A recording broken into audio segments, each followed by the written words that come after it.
Ibu saya di kampung ibu umurnya 84 tahun. Bahasa Indonesia tidak lancar, menulis cuma pakai bahasa daerah, kagak ngangka yang bahasa Bugis. Bahasa Indonesia tidak bisa. Tapi saya lihat ibu saya itu 14 anaknya, saya anak ke-13. Besok-besok kalau ibu ke Sulawesi melihat orang ceramah mirip-mirip saya, itu kalau bukan kakak saya, adik saya. Bahkan itu kakak saya biasa ganti saya ceramah, orang tidak tahu bukan Dasat Latif. Nanti dia bilang saya bukan Dasat, saya kakaknya. Oh, pantas lebih besar dilihat. Nah, ibu saya lihat di kampung, kalau ada tamunya mau datang, segera spraynya dia ganti. Ya toh? Kemudian hordennya dia cuci. Menu makanannya lain dari biasa. Dia pergi pasar khusus untuk apa? Menjemput tamunya yang mau datang. Bahkan dia bilang sama cucu-cucunya, besok akan ada tamu, jangan berpakaian kotor nak ya. Kalau ada tamu kau bersih-bersih. Masya Allah. Dan memang begitulah orang Islam dalam memuliakan tamunya. Ya? Nah, kita orang Islam, insya Allah sebentar lagi akan kedatangan tamu. Siapa tamu kita? Bukan Prabowo, bukan Jokowi, bukan gubernur. Tapi siapa tamu kemuliaan kita adalah Ramadan. Syahrul Ramadan alladzi unsila fihil Qur'an hudan linnasi wa bayyinatin minal huda wal furqan. Akan datang tamu kebesaran kita bulan suci Ramadan. Maka Rasulullah memberikan kabar gembira, man shoma ramadana imanan wahtizaban ghufira lahu ma taqaddama min zambihi. Maka kali ini menyambut bulan suci Ramadan, saya kasih oleh-oleh buat ibu bawa pulang. Amalkan selama Ramadan. Kalau perlu mulai besok diamalkan. Insya Allah ibu menyambut Ramadan dengan penuh sukacita, maka balasannya Allah ampuni dosanya yang telah lalu dan yang akan datang. Apa oleh-olehnya? Mari kita dengar. Tetapi sebelum kita dengar, handphone disimpan dulu.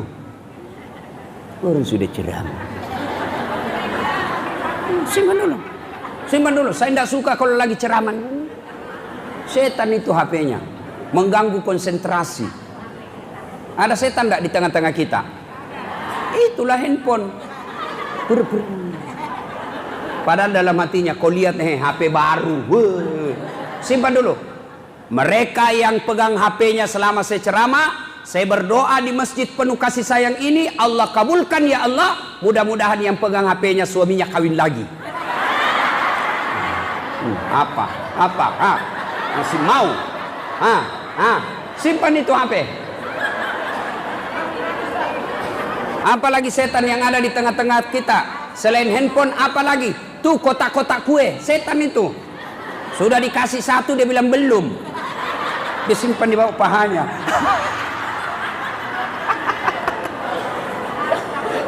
Sudah dikasih, penasaran apa isinya. Sudah dia lihat, masih setan itu masuk. Cobain dong, cobain. Enak enggak? Sudah, begitu dia coba enak, langsung dia sembunyi. Saya belum. Ayo, dengar dulu ceramah ibu ya. Insya Allah manfaat. Oleh-oleh kita hari ini. 1, mulai besok. Tiada hari tanpa wudhu. Kenapa banyak perempuan tidak sholat ketika pergi pengantin? Kenapa ibu? Kenapa kira-kira ibu? Karena malas wudhu. Mukanya dikira tembok. Coklat, biru, abu-abu, kuning, krem. Ada lagi model baru bu, dia kasih lebih sedikit di sini matanya. Ada lagi tuh kayak gitu. Ada juga yang dikasih putih-putih di pinggir kayak belek. Ini ada saya lihat itu ibu, lebih lagi di sini. Saya tanya kenapa lagi dikasih lebih, dia bilang Ustaz supaya seperti artis Korea. Artis Korea sudah 60 tahun umurnya, pret. Ayo. Akhirnya terlalu banyaklah dia punya hiasan. Apa ibu mulia dengan banyaknya hiasan di muka? Tidak. Malah orang senang, istri bupati, anggota DPR, orang kaya, bangsawan, pakaiannya sekedarnya saja. Orang lewat, dia lewat, orang bilang, bangsawan itu, pejabat itu suaminya. Ih, sederhana betul ya penampilannya, bagus tuh ibu. Tuh, orang senang. Ini kaya tidak, terkenal tidak. Lewat, Masya Allah, kayak gorila. Ada begitu di sini? Ada. Kalau masih ada, maka majelis taklimnya perlu lagi ditingkatkan keimanannya. Ini kalau pengantin banyak betul ibu-ibu palsu. Bibirnya merah palsu, pipinya biru palsu, matanya panjang, alisnya palsu, bulu matanya panjang palsu, pantatnya gabus. Apa itu yang membuat ibu mulia? Apa itu yang membuat ibu mulia? Wah, alisnya dicukur, tipis. Begitu disenggol, dia lagi cukur, disenggol tangannya sama anaknya. Wih, tinggi sebelah. Lain sebelah. Kasih saya air, tidak sempat, buru-buru. Airnya apa? Tidak pergi ambil, lidahnya dia kasih keluar.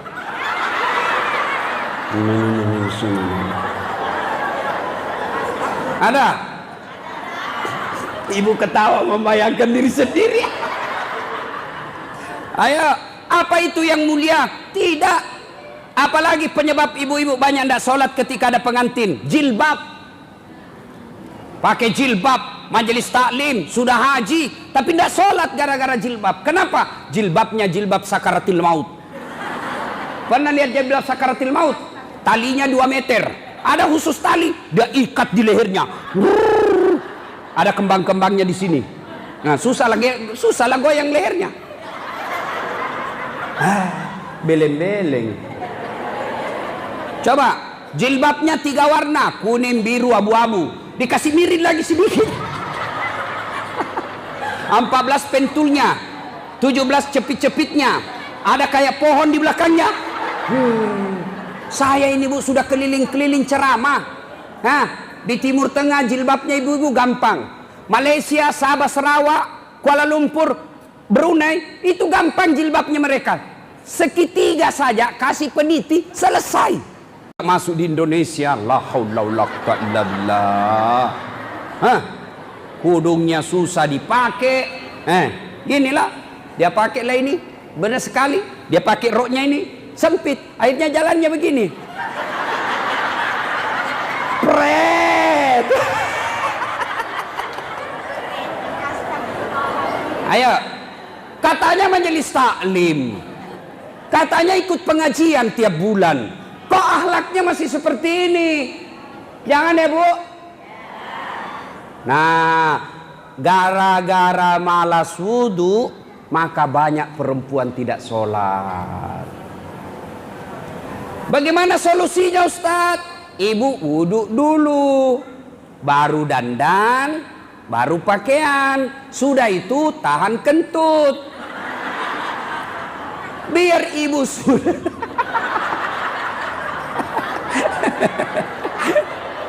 Astagfirullah.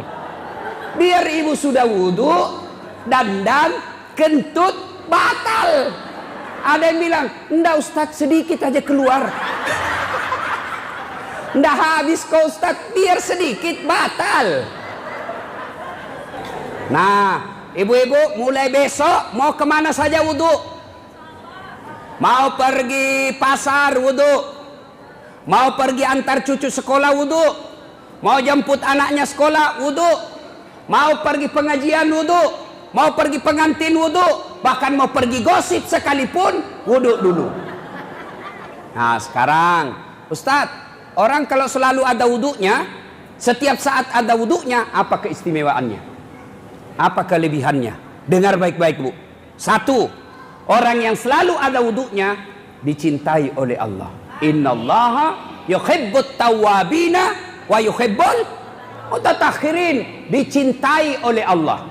Orang yang selalu ada wudunya dicintai oleh Allah. Kalau orang dicintai Allah, apapun dia minta pasti dikasih. Dengar ibu, kalau Allah telah cinta sama ibu-ibu, apapun yang ibu minta pasti dikasih. Ya Allah, jadikan anakku soleh dan soleha, kabulkan. Ya Allah, pelihara keturunanku, perbaiki agamanya, dikabulkan. Ya Allah, mudah-mudahan tahun depan saya bisa umroh dengan isimu, dikasih. Ya Allah, sembuhkan penyakitku, dikabulkan. Kenapa? Sudah dicintai Allah. Kalau Allah sudah cinta sama ibu, kecil itu punya kesehatan. Contoh, ada anak muda lagi jatuh cinta sama cewek. Pacar baru, ceweknya mata duitan. Dia bilang ceweknya, bang, betul kau sayang saya? Betul lah Dinda. Gunung kan kudaki, lautan ku seberangi, masjid kau lewati. Coba, benar saya sayang sama kamu Dinda. Kata pacarnya yang cewek, kalau abang betul sayang sama saya, tolong beliin saya pulsa yang 200. Nggak ada duitnya sang cowok. Terpaksa dia pinjam sama temannya. Mas bro, pinjam dulu duitmu 200. Bulan depan aku bayar kau 300. Daripada diputuskan secintaku, oke lah 200 ganti 300. Untuk apa? Menyenangkan hati yang dicintai. Berapa banyak bapak-bapak masuk penjara gara-gara selera istrinya yang dipenuhi. Berapa banyak bapak banyak utangnya di koperasi gara-gara banyak cicilannya istrinya. Untuk apa? Menyenangkan hati sang istri. Begitu juga Allah. Kalau Allah telah cinta sama ibu, apapun ibu minta dikasih. Kalaupun tidak dikasih, percaya apa yang ibu minta tidak baik buat ibu. Ya Allah, mudah-mudahan tahun ini suamiku terpilih jadi anggota DPR. Sudah sosialisasi, sudah pasang baleho, sudah datang-datang bersilaturahmi, tidak terpilih. Hakul yakin anggota DPR tidak baik buat suami kita. Saya sering merasakan. 2013 kemarin saya ikut Pilwali Makassar. 10 pasang calon. Orang bilang, Ustadz kalah. Tidak, cuma yang menang lebih banyak suaranya. Ini namanya sangka baik. Sangka baik. Saya tamat SMA bu, daftar tentara. Mau jadi akabri penerbang. Begitu tes fisik, tidak lulus. Kenapa? Ceper. Tidak cukup tinggiku. Saya protes kepada Allah. Ya Allah, kenapa kau lahirkan saya dalam keadaan pendek? Kau tidak rugi jadi Tuhan kalau saya jadi tentara. Ternyata tidak lulus. Temanku lulus polisi. Sekarang dia reserse di Sulawesi Barat. Satu bunga-bunga dia pakai. Karena dia reserse, dia pakai baret merah. Saya lulus jadi ustadz. Pakai baret putih. Tapi alhamdulillah, dengan baret putih yang saya pakai, mulai baret hitam sampai baret merah, ku cara maiko semua. Allah kasih yang terbaik. Jadi Pak Ansar, Ibu Dewi, kalau sudah sosialisasi, mendatang-datangi orang, berdoa kepada Allah, ternyata tidak dikasih apa yang kita mau, sangka baik. Tidak ada untungnya itu sangka buruk. Sangka buruk kepada Allah menyengsarakan perasaan, menyengsarakan jiwa, menyengsarakan hati. Ibu-ibu adalah orang 4 tahun suami istri tidak punya anak. Tahun kelima dia ke dokter. Begitu diperiksa, dokter berkata, alhamdulillah ibu sudah terlambat 2 bulan. Senang istrinya. Dia telepon suaminya, Pak, saya sudah terlambat 2 bulan. Kata suaminya, alhamdulillah, segala puji bagi Allah. Tapi ibu jangan dulu cerita ya, nanti tidak jadi, malu lagi kita satu kampung. Oke, rahasia berdua. Siap Pak, jangan cerita. Beberapa hari kemudian datang petugas PLN. Assalamualaikum. Waalaikumsalam. Siapa? PLN bu. Kenapa Pak? Ibu terlambat 2 bulan. Hei, kenapa dia bisa tahu? Langsung dia sangka buruk sama suaminya. Pasti ini suamiku lagi yang cerita ini. Pasti. Datanglah suaminya capek. Dari kantor dimarahi sama bosnya. Di jalan macet. Baru buka pintu langsung istrinya. Memang kau tukang bohong. Sudah gendut pembohong lagi. Kata suaminya, apa itu orang capek? Apa? Kenapa PLN bisa tahu saya terlambat 2 bulan? Bukan saya. Kenapa bisa tahu? Saya tidak tahu. Marahlah suaminya pergi juga ke PLN. Kenapa kau bisa tahu istriku terlambat 2 bulan? Bagaimana caranya? Dia bilang, mohon maaf Pak, ini ada catatannya. Ngapain kau catat-catat? Ada urusan apa kau catat-catat? Hapus itu. Boleh dihapus, tapi Bapak bayar dulu. Kalau saya tidak mau bayar, apa? Terpaksa punyanya Bapak diputus. Kalau punyaku kau putus, apa dia pakai istriku di rumah? Ya, terpaksa punyanya Bapak diputus. punya aku diputus, apa dia pakai istriku di rumah? Ya terpaksa bapak istrinya pakai lilin. Ini bahasanya bahaya sangka buruk. Maka sangka baiklah ya. Sudah wudhu setiap saat, katanya dicintai Allah. Kenapa yang saya minta tidak dikabulkan? Sangka baik. Ya Allah, mudah-mudahan suamiku punya mobil tahun ini ya Allah. Saya capek sudah ke pasar naik Gojek ya Allah. Saya capek sudah naik bentor ke pasar ya. Bau keringat, bau asap, campur parfum palsu. Ya Allah, mudah-mudahan suamiku bisa beli mobil. 2 tahun berdoa tidak punya mobil. Kenapa? Allah tahu kalau ada mobilnya suaminya dia pakai selingkuh. Apa? Pilih mana? Naik bentor tapi senang setia suami daripada pakai mobil tapi suaminya diambil orang. Pilih mana ibu? Apa? Tidak mau memilih itu? Tidak ada katanya pilihannya, tidak ada enak Ustaz. Ayo sangka baik. Orang yang selalu ada wudhunya dicintai oleh Allah. Yang kedua, mohon maaf, sampai jam berapa saya ceramah? Pesawat jam berapa Pak Haji? Jam 1, berapa jam? 15 menit. Sekarang sudah setengah 1. Oh jam Sulawesi. Yang kedua, orang yang selalu ada wudhunya, insya Allah terpelihara dari dosa. Kok bisa? Contoh, ibu saya itu kalau sudah ada wudhunya, tiba-tiba datang bapak saya dekat, ajak. Ajak. Artinya jangan. Saya ada wudhu. Padahal suaminya itu. Ibu-ibu kalau ada wudhu mau enggak jabat tangan sama laki-laki? Enggak kan? Berarti orang yang ada wudhunya terhindar dari dosa. Coba, saya rasakan Bu, sejak saya SMA, sampai sekarang, kemana-mana saya ada wudhu. Saya kalau ada wudhu naik angkot karena mau pergi kuliah buru-buru, naik angkot. Saya tidak mau naik kalau banyak cewek di atas. Tidak usah, nanti rusak wudhu saya, sudah 2 jam saya tahan ini. Terpaksa naik karena tidak ada pilihan, kita mau ujian. Oke, saya duduk di sini, cewek duduk di sini. Terpaksa duduk di sini karena ini hanya yang kosong, yang lain terisi. Oke, saya duduk dekat sama cewek tapi waspada. Misalnya cewek di sini, tiba-tiba sopirnya mendadak, saya pegang itu besi. Itu kalau ada wudhu saya. Tapi kalau tidak ada wudhu, belum direm sudah nyerah. Coba, orang yang ada wudhunya, insya Allah terpelihara dari dosa. Yang ketiga, orang yang selalu ada wudhunya, insya Allah bisa mati dalam keadaan suci. Ibu kan tidak tahu ajal menjemput kapan.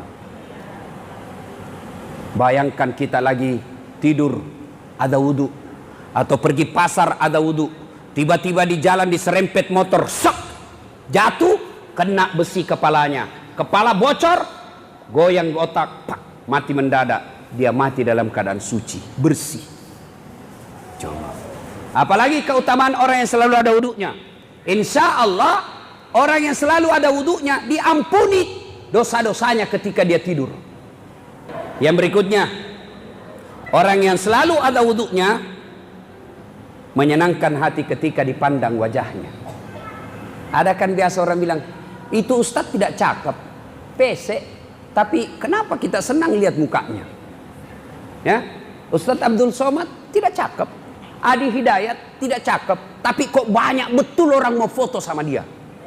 Ya, tidak cakep. Banding artis-artis itu yang keren-keren putih mulus. Tapi kok kenapa orang berbondong-bondong, jutaan orang mau menyambut tangannya dan berfoto? Kenapa? Sudah ada nur ilahi di wajahnya. Maka ibu-ibu yang mau cantik-cantik ini tidak usah korban iklan. Ini banyak ibu-ibu dibodoh-bodoh sama iklan TV. Lihat, cantik ini, bedak cocok ini, mengawet muda, putih bersih. Itu yang jadi iklan memang sudah cantik ibu. Biar tidak pakai bedak sudah cantik juga. Lebih baik selalu ibu wudhu. Maka ibu-ibu yang baik, ini gincu 300.000, ini celak 200.000, sudah 500. Aisido 200, sudah 700. Maka kalau ibu yang baik, maka dia akan wudhu saja 700 ribunya dikirim ke masjid untuk bekalnya di akhirat nanti. Karena ada juga ibu-ibu dibodoh-bodoh sama iklan. Umurnya sudah 50 tahun pakai juga behel. Ada juga saya lihat itu. Sudah mau 50 tahun umurnya masih pakai kawat gigi. Pret. Orang di Bugis bilang tomatoa kajili-jili. Saya selalu istilahkan orang tua begini, orang tua yang bagus dikasih STNK. Tahu STNK? Sudah tua nakal kembali. Terlambat nakal. Ya, nih oleh-oleh kita. Masuk mulai besok, amalkan selama Ramadan, 1 bulan full ibu lakukan, keluar Ramadan pasti sudah menjadi kebiasaan ibu. Yang kedua, oleh-oleh kita hari ini, tiada hari tanpa doa setiap mau keluar rumah. Apa doanya? Setiap mau keluar rumah, ibu duduk dulu, tutup auratnya, menghadap ke kiblat dalam keadaan suci, lalu dia berdoa, inna salati wa nusuki wa mahyaya wa mamati lillahi rabbil bismillahi tawakkaltu la haula wa la quwata illa billah. Melangkah kaki kaki. Oh, pintar. Coba kita tes kecerdasannya ibu. Kita tes, ikuti apa yang saya lakukan. Sudah ada, lagi berapa menit? 10 menit. Pukul 10.50. Jam berapa sekarang?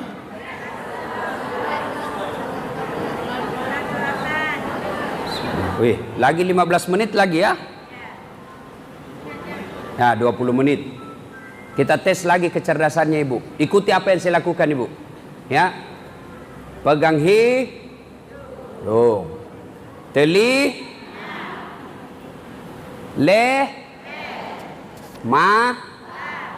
pegang mana jidat ini? Nih dagu, jidat. Kan saya bilang pegang jidat, ibu pegang ini. Karena dengar mata, maka jangan tertipu oleh apa yang ibu lihat. Hoax. Nah, kita lihat lagi oleh-oleh yang kedua, ibu setiap mau keluar rumah baca doa. Sudah ada wuduknya, dia tutup auratnya, dia keluar rumah, inna salati, sesungguhnya salatku, wa nusuki, ibadahku, wa mahyaya, hidupku, wa mamati, dan matiku, lillahi rabbil alamin, seserahkan segalanya kepada Allah. Bismillahi, dengan nama Allah, tawakkaltu, saya bersandar diri, la haula wa la quwata illa billah, tidak ada daya dan kekuatan kecuali datangnya dari Allah Subhanahu wa taala. Keluar. Tiba-tiba ibu ke pasar, diserempet motor, bah, mati syahid. Ibu mati syahid. Kenapa bisa? Kita tidak lagi perang, kok bisa mati syahid? Kenapa mati syahid? Kenapa bisa? Dia dalam keadaan suci. Dia tutup auratnya. Dia keluar rumah ke pasar untuk apa? Tanggung jawabnya sebagai istri, melaksanakan kewajiban kepada suami, melaksanakan kewajiban mengurus anak. Dia ke pasar, maka langkah-langkah kakinya adalah jihad fisabilillah. Coba amalkan itu bu. Setiap ibu keluar rumah, baca doa itu. Hafal ini doa ibu? Hafal? Inna salati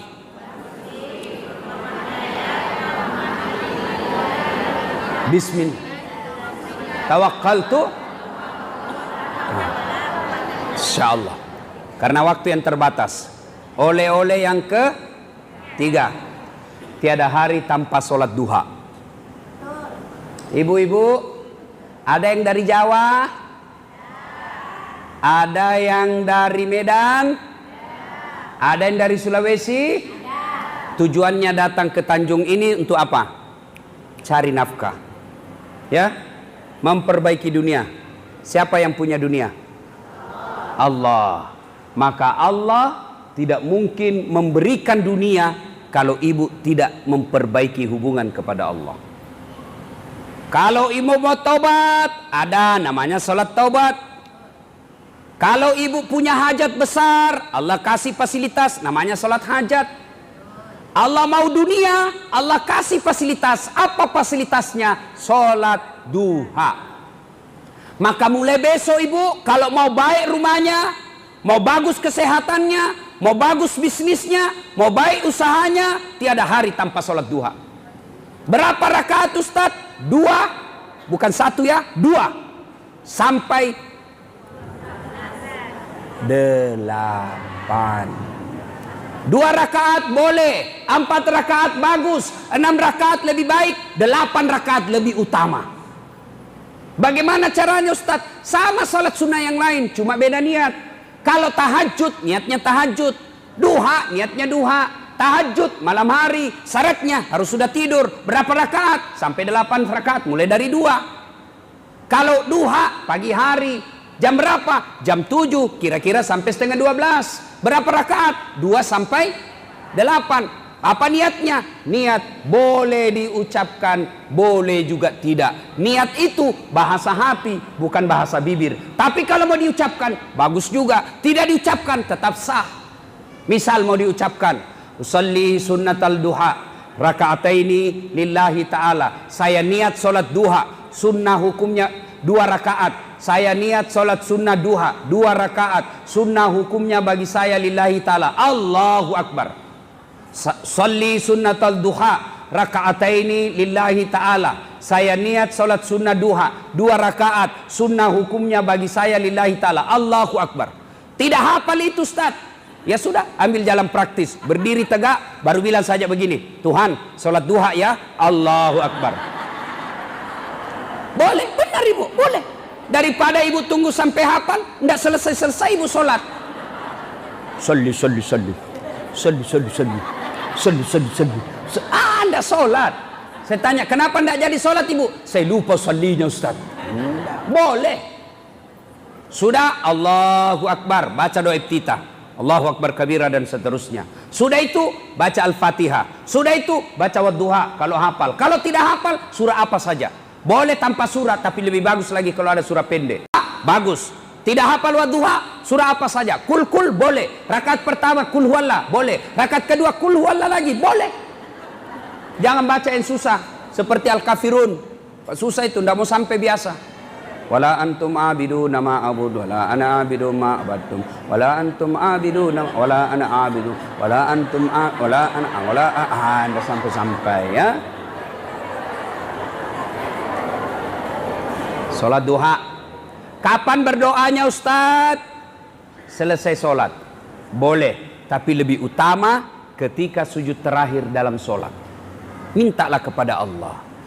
Ya Allah, Zat yang maha kaya, bukakanlah pintu rezeki suamiku dalam mencari nafkah, supaya saya bisa membahagiakan orang tua saya, mengumrahkan orang tuaku. Kalau saya dalam keadaan miskin selamanya seperti ini ya Allah, bagaimana saya bisa membangun masjid? Kalau saya miskin seperti ini, bagaimana saya bisa berziarah ke makam Rasulullah, haji dan umroh? Tambahkan rezekiku ya Allah. Yang paling penting ya Allah, berikan saya kemampuan untuk mensyukuri segala pemberian-Mu. Sudah, tidak harus bahasa Arab. Sekarang banyak ibu-ibu berdoa, beli buku doa. Sudah itu dia hafal. Berdoa itu bukan menghafal. Berdoa itu curhat. Berdoa itu menyampaikan isi hati. Bukan bahasa Arab. Kalau ibu bahasa Arab, tidak ngerti, tidak paham, salah ucapan, bingung malaikat. Apa maksudnya ini ibu? Berdoa supaya diberikan rezeki, tapi dia doakan anaknya kawin lagi. Tidak perlu bahasa Arab, tidak. Boleh ibu berdoa begini, ya Allah, Engkau sudah tahu apa yang ku mau, maka kabulkanlah apa yang ku mau itu. Selesai. Ya Allah, saya bodoh ya Allah. Saya tidak tahu menyusun kalimat dan kata-kata, tapi Engkau sudah tahu apa isi hatiku. Itulah yang terpenting ya Allah. Kabulkanlah apa yang ku mau ya Allah. Amin. Selesai. Daripada ibu bahasa Arab, bingung malaikat. Apa maksudnya ini ibu ini? Bingung. Lain di hati, lain di mulut. Ah, ini biasa ini yang begini. Ya. Salat duha. Bisa ibu? Sah. Alhamdulillah. Alangkah bahagianya kami suami. Pergi cari nafkah, masuk SMS istrinya, Pak, jangan menghalalkan segala cara dalam mencari nafkah. Rezeki Allah yang ngasih, sudah ditentukan oleh Allah. Meskipun bapak berusaha, tapi kalau bukan rezekinya bapak tidak akan masuk. Jangan kau menghalalkan segala cara. Istrimu di rumah setia menunggumu dengan lapang dada. Salam sayang selalu. Ibu pernah SMS begitu suaminya? Pernah? Pernah? Paling SMS-nya, Pak, jangan lupa singgah beli gas. Ayo, kita ulang oleh-oleh kita pertama. 1, wudu. 2, doa. 3, jangan lupa berdoa. 4, tiada hari tanpa sholat duha. Yang kelima, tiada hari tanpa sholawat. Ibu-ibu bersalawatlah kepada Rasulullah. Jangan anggap enteng salawat. Ibu-ibu lagi gundah gulana, ibu-ibu lagi cemas, ibu-ibu lagi banyak urusan, pening pikiran. Terpilih tidak, terpilih tidak, masuk tidak, masuk tidak, sengsara perasaan. Sampaikan salawat kepada Nabi. Salawatnya dengan macam-macam. Boleh yang sahdu-sahdu. Ya Nabi salam alaika, ya Rasul salam, salam alaika, ya Habib salam alaika, salawatullah alaika. Ibu nih lagi bertengkar sama suami. Suami tiba-tiba dapat SMS, kita dengar itu suaminya lagi bonceng cewek bahagianya. Ibu sengsara, mau melawan tidak punya daya, mau tinggalkan ada anak kita, tidak tega, mau mengadu entah mau kemana. Maka mengadu kepada Allah di malam hari. Selesai sholat hajat, ibu salawat sebanyak-banyaknya. Angkat tangan ibu seolah-olah ada Nabi di depan ibu. Ya Nabi salam alaik, ya Rasul salam alaik, ya Habib salam alaik, salawatu salatu alaik. Banyak lalu ibu curhat, ya Allah, engkau zat yang mengendalikan hati suamiku, engkau yang menitipkan rasa cinta dalam hati suamiku, palingkan hatinya kepadaku, buatlah dia jatuh cinta berat kepadaku, bikin pusing kepalanya kalau dia tidak lihat saya 24 jam. Tak bisa tidur lagi suaminya. Selawat kepada Nabi, perbanyak keselawat kepada Nabi. Lagi gundah gulana, salawat. Ya Nabi salam alaik, ya Rasul salam alaik. Kalau ibu lagi senang-senang cuci piring, salawatnya gembira.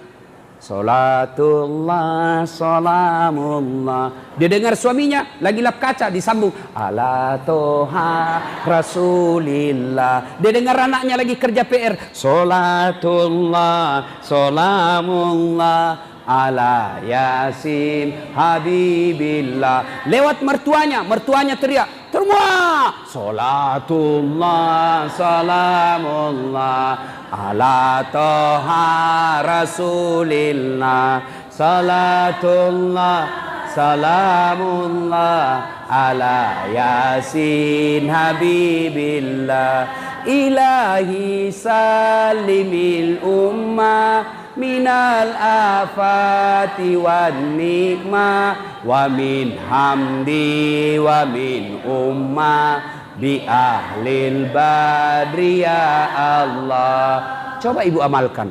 Ibu-ibu dulu, saya ingat ibu saya sampai sekarang duduk-duduk salawat. Salatullah, salamullah. Kalau di ayun anyaknya dulu itu salawat. Salatullah, salamullah. Itu dulu, ibu-ibu dulu. Suaminya marah, nyanyi juga. Marah-marah suaminya. Apa lagunya? Insaflah wahai manusia. Ibu-ibu dulu. Pulang suaminya nyanyi. Bila kamu di sisiku, hati rasa syahdu. Dulu. Sekarang lagunya ibu-ibu pulang suaminya. Yo ayo.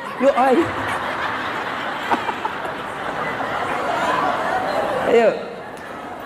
Kita ulang oleh-oleh kita hari ini. 1, 2, 3, 4, 5, berselawat. Nah, masuk Ramadan, maka jangan lupa kita amalkan ini. Dan yang paling penting ibu, Ramadan nanti isi dengan ibadah-ibadah ibu. Isi dengan ibadah-ibadah. Bayangkan nanti Ramadan adalah Ramadan yang paling terakhir, maka ibu-ibu perbanyak. Oh, sudah mulai ribut ini ibu, paning. Halo ibu. Sudah. Kalau begitu kita akhiri karena sudah masuk jam 11.45. Saya harus ke bandara, mohon maaf. Insya Allah lain waktu dan kesempatan. Terima kasih Pak Ansar, Pak Haji bersama Ibu Dewi. Saya berdoa mudah-mudahan ibu sehat walafiat, bahagia dunia akhirat, terkabul segala doa dan hajatnya.